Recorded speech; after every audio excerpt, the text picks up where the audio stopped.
नमस्कार, मैं हूं केवल तामंग और आप देख रहे हैं खबर समय सिक्किम। सिक्किम में उच्च शिक्षा व्यवस्था से जुड़ा एक बड़ा और निर्णायक बदलाव सामने आया है। ईस्ट मोजो में प्रकाशित रिपोर्ट के अनुसार राज्य सरकार ने सभी यूनिवर्सिटी विशेष कानूनों को निरस्त कर एक एकीकृत मदर एक्ट लागू करने का निर्णय लिया है, जिसके तहत अब राज्य में संचालित हर विश्वविद्यालय एक ही कड़े और समान नियामक ढांचे के अधीन होगा।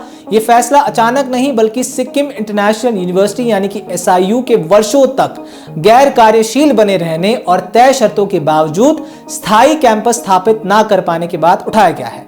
ईस्ट मोजो में छपी पंकज ढुंगेल की इस रिपोर्ट के अनुसार शिक्षा विभाग के प्रधान सचिव संदीप तांबे ने स्पष्ट किया कि अब विश्वविद्यालयों के लिए अलग अलग अधिनियमों की व्यवस्था समाप्त कर दी गई है।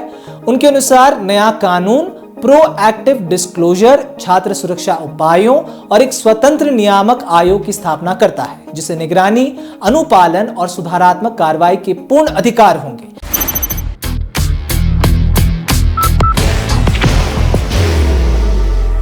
There will only be one insignia.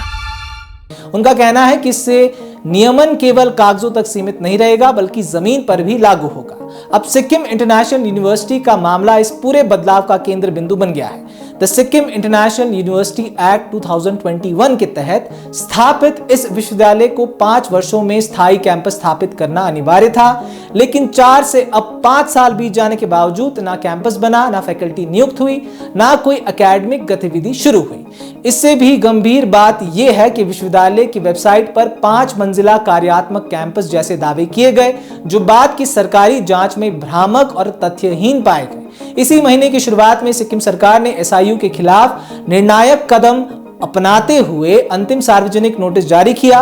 Notice में साफ कहा गया है कि यदि तय समय सीमा के भीतर प्रायोजक संस्था ठोस और जमीनी सबूत पेश करने में विफल रहती है तो बिना किसी अतिरिक्त नोटिस के SIU अधिनियम को निरस्त कर विश्वविद्यालय की कानूनी मान्यता समाप्त कर दी जाएगी। बाहर की भागदौड़ अब नहीं तोड़ेगा आपके घर का सुकून। SBM गोल्ड UPVC विंडोज, आपके घर का सुकून। सरकारी जांच में यह भी सामने आया कि सोरेंग जिले के श्रीबदम में जिस स्थान को SIU का परिसर बताया गया था, वहां कोई भूमि रिकॉर्ड, पंजीकरण या विश्वविद्यालय से जुड़ी कोई भी भौतिक साक्ष्य मौजूद नहीं है। जिला प्रशासन, उपमंडल मजिस्ट्रेट, जिला कलेक्टर और ग्राम पंचायत स्तर पर कराई गई संयुक्त जांच ने विश्वविद्यालय के दावों की पोल खोल दी। ईस्ट मोजो में प्रकाशित इस रिपोर्ट के अनुसार SIU को प्रमोट करने वाला रिसर्च एंड ज्ञान फॉर नोबल अपलिफ्टमेंट ट्रस्ट अब तक शिक्षा विभाग के संपर्क में नहीं आ पाया है। यही ट्रस्ट मणिपुर की शंघाई इंटरनेशनल यूनिवर्सिटी से भी जुड़ा रहा है, जिसे UGC ने मई 2024 में डीलिस्ट कर दिया था, जिसका खुलासा भी ईस्ट मोजो के इसी पत्रकार ने ही किया था। इन समानांताओं ने सरकार के भीतर यह सवाल और गहरा कर दिया कि क्या संस्था विशेष कानून वास्तव में जवाबदेही सुनिश्चित कर पा रहे थे। ये पूरा घटनाक्रम ऐसे समय सामने आया है जब सुप्रीम कोर्ट ने नवंबर 2025 के अंत में देश भर की निजी यूनिवर्सिटीज को लेकर गंभीर चिंता जताई थी।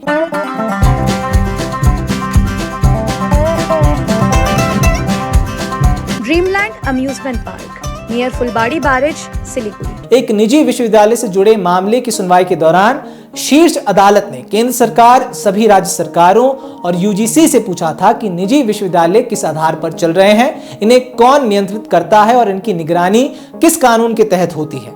अदालत की टिप्पणी थी कि देश में प्राइवेट यूनिवर्सिटीज की बाढ़ आ चुकी है और यह जांचना बेहद जरूरी है कि कहीं शिक्षा के नाम पर डिग्री बेचने का कारोबार तो नहीं चल रहा है।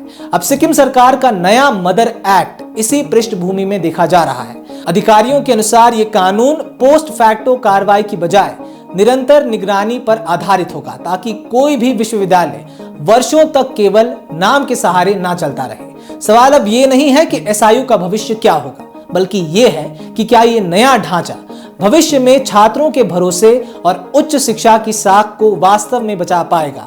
फिलहाल इतना स्पष्ट है कि SIU प्रकरण ने सिक्किम को यह सिखाया है कि शिक्षा में ढील की कीमत सबसे पहले छात्र चुकाते हैं, और शायद यही सबक अब कानून की शक्ल ले रहा है। तो फिलहाल इस मुद्दे पर है कि हमारी नजर। ऐसे ही तमाम खबरों को जानने के लिए हमारे साथ बिल्कुल बने रहें और देखते रहें खबर समय सिक्किम।